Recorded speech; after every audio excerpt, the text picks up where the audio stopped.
Salut à tous, j'espère que vous allez bien. Aujourd'hui, on va voir ensemble les couleurs. On va discuter de différentes couleurs, de différentes teintes d'une même couleur, donc dans les bleus, dans les verts, dans les rouges par exemple.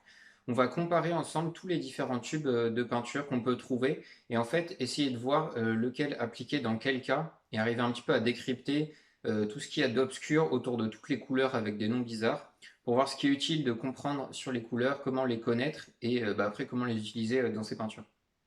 Donc en fait, récemment, j'ai une tante qui était artiste peintre, qui faisait beaucoup dans la décoration d'intérieur, qui faisait des trompe-l'œil, qui peignait des murs, qui a fait beaucoup de peinture, qui m'a donné tout son ancien matériel. Donc il y avait plein de tubes de peinture à l'huile, plein d'acrylique, plein de pinceaux aussi, vraiment beaucoup de matériel. Donc j'ai pu avoir plein de nouvelles couleurs avec ça et on va voir ensemble comment s'en servir en faisant quelques petits nuanciers et des cercles chromatiques. Donc je vais vous montrer un petit peu tout le matériel que j'ai sélectionné parmi tout ce qu'il y avait pour l'utiliser. Donc là on peut voir sur la table tous les différents tubes de peinture que je vais utiliser, que je vais rajouter à ma palette. Bon, je vais le faire au fur et à mesure parce qu'il y en a plein.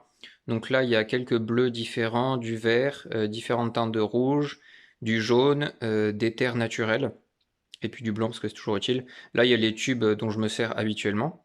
Et puis après il y avait des couteaux ici, donc ça il faudra que j'essaye de m'en servir. Ensuite, il y avait un tube de vernis. Ça, c'est pas mal, c'est du vernis qui fait bien brillant, c'est joli pour la finition. Et puis là, du vernis à retoucher, donc il faudra que je vois comment m'en servir dans mes peintures.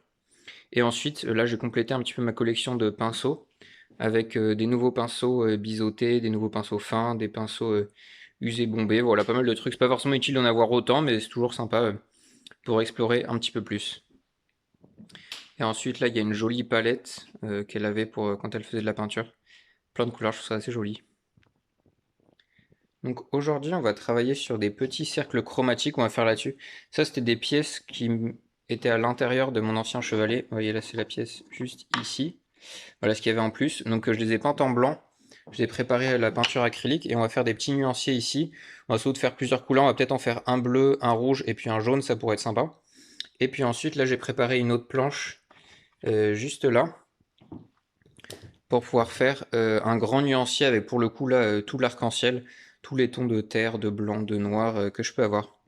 Donc voilà, on se retrouve devant la palette. Donc je vais commencer par faire le nuancier bleu. Donc je sépare le pentagone en 5 parts égales. Et ensuite je vais commencer par le bleu outre-mer, c'est vraiment la couleur que j'utilise tout le temps, en la mélangeant avec du marron pour faire tous les dégradés de gris, ton chaud et ton froid sur les peintures. Donc ça c'est une couleur que je connais bien. On peut voir que c'est un bleu qui reste quand même assez clair, donc on n'arrivera pas à faire des couleurs extrêmement foncées avec, mais c'est un bleu qui passe partout et qui se mélange bien avec le marron et le jaune pour faire du vert ou du gris. Ensuite je fais le bleu de Prusse, on peut voir que c'est un bleu qui est beaucoup plus foncé que le bleu outre-mer, et c'est un bleu qui va être un petit peu plus turquoise, mais en restant dans les bleus rois, qui ne va pas non plus être un bleu qui tourne vers le vert. On peut voir que pour ces deux couleurs, on a une couleur très opaque, comme pour le bleu de cobalt que je vais faire là. Donc on peut voir qu'à la base du triangle, on n'a vraiment aucune lumière qui passe, on a vraiment la couleur pure. Donc ça, ce sera des couleurs qu'on pourra utiliser pour faire un fond bien opaque, mais qu'on ne pourra pas forcément utiliser pour faire des glacis parce qu'elles sont trop opaques justement. On peut voir que le bleu de cobalt va plus tourner vers le bleu ciel, et ensuite avec le bleu de phthalo, la dernière couleur que je fais, lui va plus tourner vers le bleu turquoise quand on rajoute du blanc dedans. Donc ça se rapproche de la couleur du ciel quand il fait beau, mais il faudra quand même mettre un petit peu de marron parce qu'il est trop saturé pour faire la couleur du ciel. Ensuite, comme j'avais que 4 sortes de bleus différents, je vais rajouter le vert émeraude, le vert viridian dans ce nuancier là, et puis je mettrai le deuxième vert dans celui du jaune, comme c'est des couleurs qui se rapprochent. Donc ce vert-là est très opaque, même si on peut voir qu'en le diluant, il devient très transparent, donc il peut potentiellement permettre de faire des glacis. Et on peut voir qu'on a quand même un vert qui va être très artificiel, donc pour faire toute la végétation, ça va pas du tout aller, à part si on le mélange avec beaucoup de marron. Par contre, pour le vert de vessie que je suis en train de faire, on peut voir déjà qu'il est plus transparent, c'est-à-dire qu'à la base, j'ai du mal à avoir une couleur très opaque sans coup de pinceau. Et pour le coup, lui, quand on le dilue avec du liquin, il tourne vers le jaune et vers le vert qui est très naturel. Donc ça, ce sera très bon pour faire la végétation. Ensuite, là, je suis en train de faire du jaune de Mars. On peut voir que c'est un jaune qui est très opaque à la base et j'ai du mal à le diluer. Donc ça, ce sera vraiment à éviter pour faire des glacis. Et pour le coup, lui, il se rapproche beaucoup d'un marron assez foncé, donc c'est pas vraiment du jaune, ça va faire quelque chose d'assez naturel, ce qui peut être intéressant. Ensuite, je passe à l'ocre jaune. C'est une couleur qui est très proche du jaune de Mars, mais un petit peu plus jaune, alors que le jaune de Mars est plus orangé. Pour finir ce nuancier, je vais comparer 3 jaunes différents. Tout d'abord le jaune japonais qu'on peut voir ici, qui a une légère teinte orangée, mais pas beaucoup. Ensuite le jaune indien, qui lui pour le coup est beaucoup plus orangé, et qui est plus opaque que le jaune japonais, même si c'est deux couleurs qui sont transparentes. Et enfin pour finir, le jaune citron, qui lui est assez opaque, et qui est vraiment jaune très clair et flashy, qui va plus tourner vers le vert. Donc tous ces jaunes sont intéressants, après ça va dépendre de savoir si on va faire quelque chose de naturel dans un paysage, ou bien si on va faire quelque chose de plus artificiel, plus flashy comme des fleurs ou un vêtement. Pour le nuancier rouge, je commence par deux couleurs naturelles, donc l'ocre rouge qu'on peut voir ici, qui est comme un marron foncé très opaque mais qui tourne vers le rouge bordeaux. Et ensuite, je vais faire le terre de sienne brûlé, qui est une terre naturelle mais qui tourne aussi vers le rouge, et qui fait pareil un marron foncé qui tourne un peu vers le rouge, mais cette fois vers un rouge plus foncé et qui est plus marron quand même.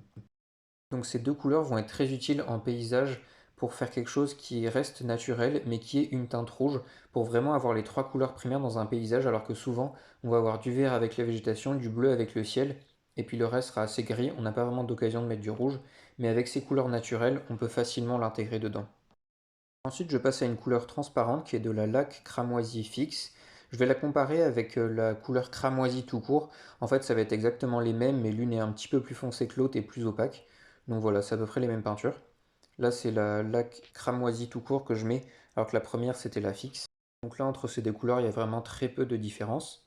Et ensuite, je vais utiliser un autre tube de couleur cramoisi que j'avais par un autre set de peinture. Et là, cette fois, qui est rouge plus clair, qui est moins rosé que les deux premiers. Donc ça fait la même couleur, mais avec une teinte un petit peu différente. Ensuite, je vais faire un demi-triangle de vermillon. Donc c'est une couleur qui est vraiment entre le rouge et le orange. Ça peut soit être du rouge orangé, soit plus du orange foncé. Et juste à côté, je vais mettre une couleur qui s'appelle orange brillant. Bon, j'ai pas encore trouvé pourquoi elle s'appelait brillant, mais elle est assez transparente et permettra de faire des glacis assez intéressants entre le jaune et le orange. Donc voilà le résultat avec les trois nuanciers. C'est assez sympa vu de dessus. On a l'impression que c'est des petites pyramides avec le chiffon qui m'a permis d'essuyer tous mes différents pinceaux. Donc on se retrouvera sans doute une prochaine fois. On fera le nuancier complet avec toutes les couleurs. Voilà pour cette vidéo. J'espère que ça vous aura plu et que ça vous aura montré un petit peu comment utiliser toutes les différentes couleurs que vous avez. Si jamais il y en a certaines que vous n'avez jamais explorées, bah, faut les tester en la diluant avec du liquin ou après en la diluant avec du blanc. Ça peut être intéressant aussi pour voir comment elle réagit. On se retrouve bientôt pour d'autres vidéos peinture, peut-être en plein air ou faire le nuancier. On verra ce qu'on fait, portez-vous bien et puis à bientôt.